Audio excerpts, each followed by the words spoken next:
Okay, so I'm going to give you my top 5 WWE matches.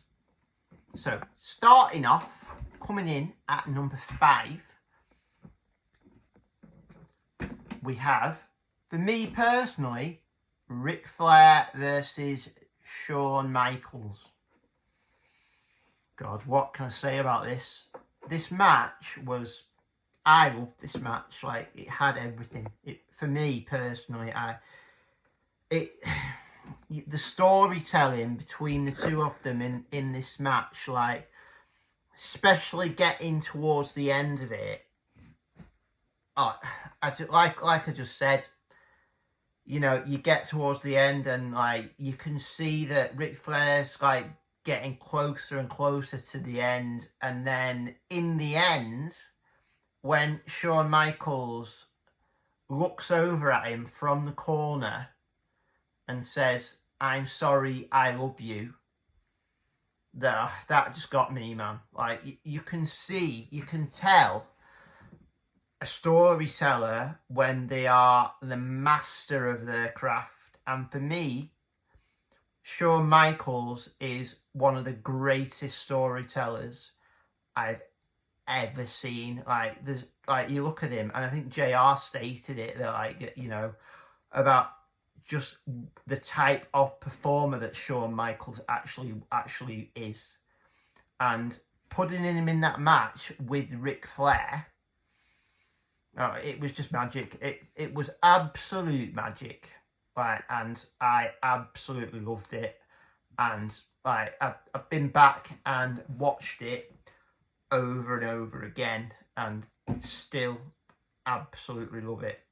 So that's number 5. Number 4 is Johnny Gargano versus Adam Cole. Not the TakeOver New York match. No, for me, it was the match at TakeOver 25. The match that Adam Cole became the champion in. Because looking at that, and then you think, oh, going into it, like, you thought, because Johnny Gargano had defended the title at TakeOver 25 and the TakeOver New York. And you thought, going into this one, you thought, I think a lot of people were like, oh, is Adam Cole going to win it at this event? And when they pulled the trigger on Adam Cole winning the match, I was like,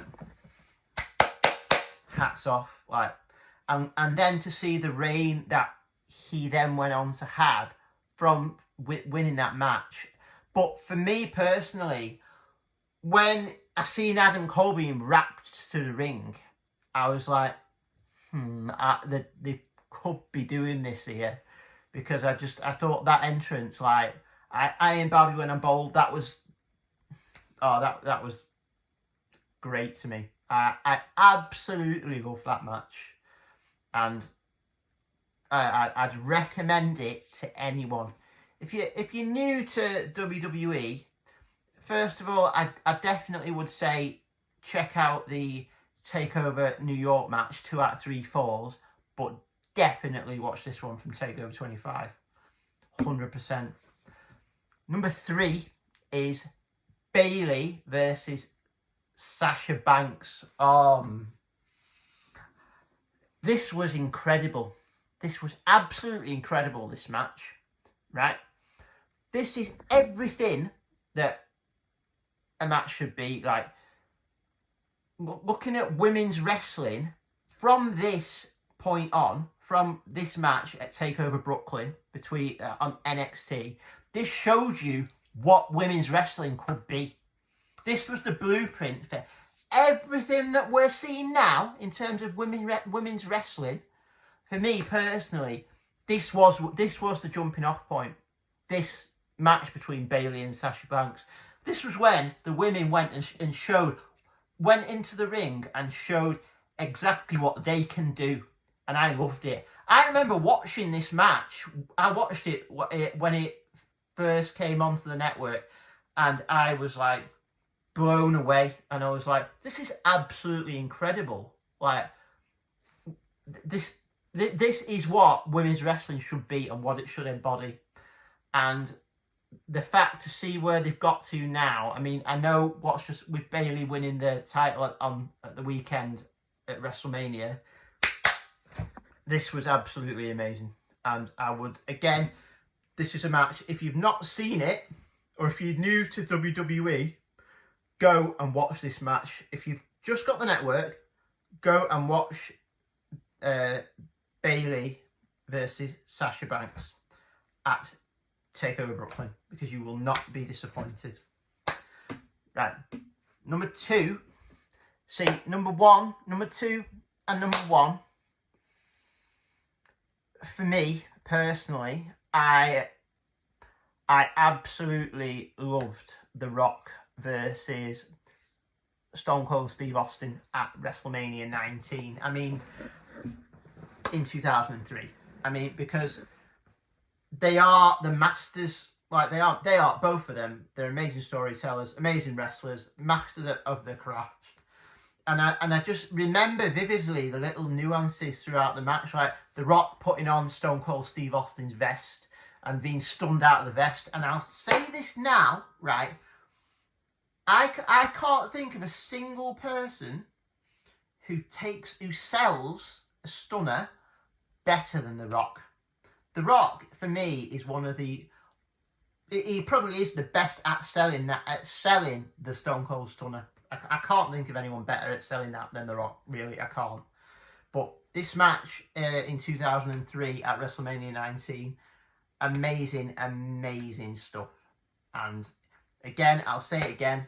If you're new to the product, if you're feeling nostalgic, if you're feeling like, yeah, I could get into that, this is a perfect place to start. Rock versus Stone Cold at WrestleMania 19.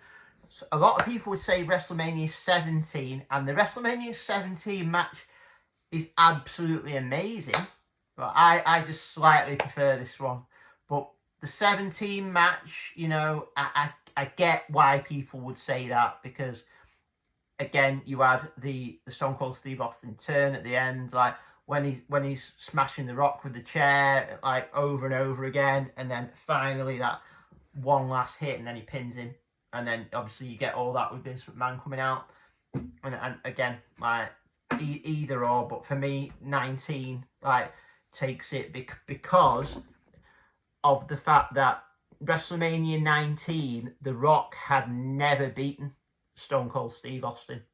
He'd never beaten him, and he went into that match in 19, and I remember JR vividly shouting, "It took 3 rock bottoms, and The Rock has finally broken the jinx." I can remember it vividly. JR's voice saying that. Incredible match. And number one, I'm going with Shawn Michaels versus The Undertaker at WrestleMania 25. For me, with this one, it was a toss-up between this, and I love this one, and the end of an era match with Triple H, but it's Shawn Michaels versus The Undertaker. You know, looking at what this match had, and it was just amazing. For me personally, this is where the streak should have ended. This here. If they're going to end it, they should not. I don't think giving it to Brock Lesnar, and I'll say this, I don't think giving it to Brock Lesnar was the right call. I just don't. This is where it should have ended. If they were going to end it at all, this was the perfect place to end the streak against Shawn Michaels. But they decided, because the network came out in 2014, they wanted people to subscribe to the network, so they decided to give it to Brock Lesnar. But the storytelling, again, I'll say it again, like I said with the Ric Flair match, the storytelling in this one, absolutely unworldly. Like, so good. Like, this is what, as a wrestling fan, this is what it is all about. You're thinking, is he going to do it? Is Shawn Michaels going to be the one to do it? And then when he catches him off that moonsault, and Tombstone, he hits him with the Tombstone, you can just see, you feel your heart break. I know he's called the Heartbreak Kid. You feel your heart break for Shawn Michaels in that moment, because how close he came, and he got caught one time right at the end. He got caught at the end doing a moonsault, counted into a Tombstone power driver, and then that was it. Honourable mention, I will mention the Triple H match as well, because that was amazing. For me, with that match, the line that I remember, and I take away lines that were lines from the match, right? And I just remember Triple H in the ring, like he's beating down the Undertaker, and I just remember Triple H going, "You finish it or I will. You finish it or I will. Or you end it or I will." And these three in this match, and when you saw them, all three of them stood there at the end after they'd just put on one of the best matches that arguably WWE has ever put on, and it was amazing, absolutely amazing. One other match I will mention, obviously, with it being so fresh,